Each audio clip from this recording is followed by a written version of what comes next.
ഇന്ന് ഞാൻ വന്നിട്ടുള്ളത് വെറും 5 മിനിറ്റ് റെഡിയാക്കാൻ പറ്റുന്ന ഒരു അടിപൊളി സ്നാക്കിൻ്റെ റെസിപ്പി ആയിട്ടാണ് കേട്ടോ. നമ്മുടെ വീട്ടിലുള്ള കുറഞ്ഞ ചേരുവകൾ മാത്രം മതി ഇത് ഉണ്ടാക്കാൻ, അല്ലാതെ ഒരുപാട് ചേരുവകളൊന്നും വേണ്ട. എന്നാൽ നല്ല സൂപ്പർ ടേസ്റ്റാണ് കേട്ടോ. അപ്പോൾ ഈ സ്നാക്ക് ഉണ്ടാക്കാൻ വേണ്ടിയിട്ട് 4 കോഴിമുട്ട പുഴുങ്ങിയതിന് ശേഷം ഗ്രേറ്റ് ചെയ്തെടുത്തതാണ് കേട്ടോ ഇത്. അപ്പോൾ നമ്മളിതുപോലെ ഗ്രേറ്റ് ചെയ്ത് തന്നെ എടുക്കണം, അല്ലാതെ ചെറിയ പീസായി കട്ട് ചെയ്തെടുക്കരുത്. അപ്പോൾ ഗ്രേറ്റ് ചെയ്തിട്ടുള്ള മുട്ട നമുക്കൊരു ബൗളിലേക്ക് ഇട്ട് കൊടുക്കാം.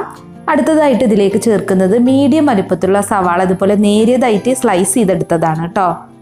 ഇനി നമുക്കൊരു പച്ചമുളക് ചെറുതായിട്ട് കട്ട് ചെയ്തതും കൂടെ ഇതിലേക്ക് ഇട്ട് കൊടുക്കാം. പിന്നെ ഒരു തണ്ട് കറിവേപ്പില,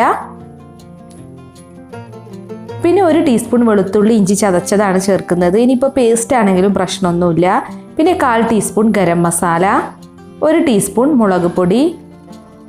ഇനി ഇതിലേക്ക് ആവശ്യത്തിനുള്ള ഉപ്പും കൂടെ ഇട്ട് കൊടുത്തിട്ട് നന്നായിട്ടൊന്ന് മിക്സ് ചെയ്തെടുക്കുക. അപ്പോൾ ഇതൊക്കെ നന്നായിട്ട് ഞാനിവിടെ മിക്സ് ചെയ്തെടുത്തിട്ടുണ്ട്. ഇനി നമ്മളിതിലേക്ക് ചേർക്കുന്നത് ഒരു 1/4 കപ്പ് കടലമാവാണ്. കടലമാവ് ചേർത്തിട്ട് പിന്നെ നമ്മൾ പതുക്കെ ഒന്ന് മിക്സ് ചെയ്തെടുത്താൽ മതി കേട്ടോ, അല്ലാതെ ഹാർഡായിട്ട് മിക്സ് ചെയ്യരുത്. അതുകൊണ്ടാണ് കടലമാവ് ചേർക്കുന്നതിന് മുമ്പ് തന്നെ നല്ല പോലെ ഒന്ന് മിക്സ് ചെയ്തെടുത്തത്. അപ്പോൾ സവാളയുടെ നനവിലാണ് ഞാനിപ്പോൾ ഇത് കുഴച്ചെടുത്തിട്ടുള്ളത്, അല്ലാതെ വെള്ളമൊന്നും ചേർത്തിട്ടില്ല. ഇനി നമുക്കിതൊന്ന് ഫ്രൈ ചെയ്യാൻ വേണ്ടിയിട്ട് ഓയിൽ തിളപ്പിച്ചെടുത്തിട്ടുണ്ട്. അപ്പോൾ ഇതുപോലെ ബോൾസ് ആക്കിയിട്ടാണ് കേട്ടോ ഞാനിപ്പോൾ അത് എടുത്തിട്ടുള്ളത്. കൈ കൊണ്ട് ചെറുതായിട്ടൊന്ന് ഉരുട്ടിയെടുത്താൽ മതി. കുഞ്ഞു കുഞ്ഞു ബോൾസ് ആക്കി എടുക്കുക. എന്നിട്ട് നല്ല തിളച്ച എണ്ണയിലോട്ട് ഇട്ടൊന്ന് ഫ്രൈ ചെയ്യുക. ഒരു ലോ ടു മീഡിയം ഫ്ലെയിമിലിട്ട് ഫ്രൈ ചെയ്താൽ മതി. പിന്നെ പെട്ടെന്ന് തന്നെ ഇത് ഫ്രൈ ആയി കിട്ടും കേട്ടോ, അധികം സമയമൊന്നും വേണ്ട. മുട്ടയൊക്കെ ഓൾറെഡി നമ്മൾ ബോയിൽ ചെയ്തതാണല്ലോ. ഇനി ജസ്റ്റ് ആ കടലമാവ് മാത്രം ഒന്ന് കുക്കായാൽ മതി. അപ്പോൾ ഒരു വശം നന്നായിട്ട് ഗോൾഡൻ ബ്രൗൺ ആകുമ്പോൾ ഒന്ന് തിരിച്ചിട്ട് കൊടുക്കുക.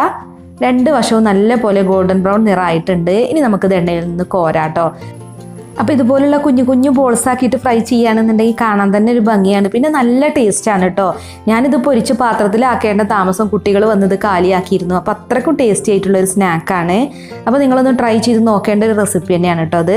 അപ്പോൾ ഇത്രയേ ഉള്ളൂ, നമ്മുടെ അടിപൊളിയായിട്ടുള്ള മുട്ട പക്കവട ഇവിടെ റെഡി ആയിട്ടുണ്ട്. നമ്മുടെ വീട്ടിൽ മുട്ട ഉണ്ടെന്നുണ്ടെങ്കിൽ പെട്ടെന്ന് തന്നെ ഉണ്ടാക്കിയെടുക്കാം.